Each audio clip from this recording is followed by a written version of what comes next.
Hello दोस्तों, नमस्ते प्रणाम। हम किरण शर्मा, हम मंजू शर्मा अपना चैनल पर स्वागत कर छी। नमस्ते प्रणाम जेते दाई माय दीदी भाईजी चाची बहन सब गोटन प्रणाम कर छी। सब गोटन त प्यारा से बात रहेगा भरत रह तो बहुत प्यारा सा नचारी गीत लगाल छी। सब जरूर सुनो, जरूर कमेंट करो।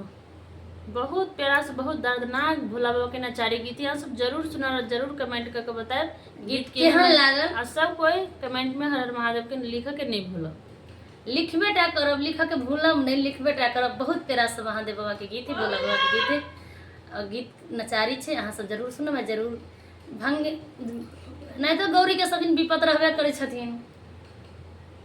भंगिया तोड़ के महादेव लगे छथिन तो देख के तो घरू झमाइत रहे छथिन, कहियो पिसने नहीं रहे छथिन बापक राज में। बहुत प्यारा सा गीत है, अहाँ सब जरूर सुनो। तो कुछ भी रहे कतबो दुलारू जब नैहर में रहे छथिन तो सासुर में जे बेटी के लिखल रहे तो कर ही पड़े छे। इला कोनो बदन चाह सब, लेकिन गीत पूरा फुल वाच करके सुनब और कमेंट करके जरूर बताए गीत केहन लागे। भंगिया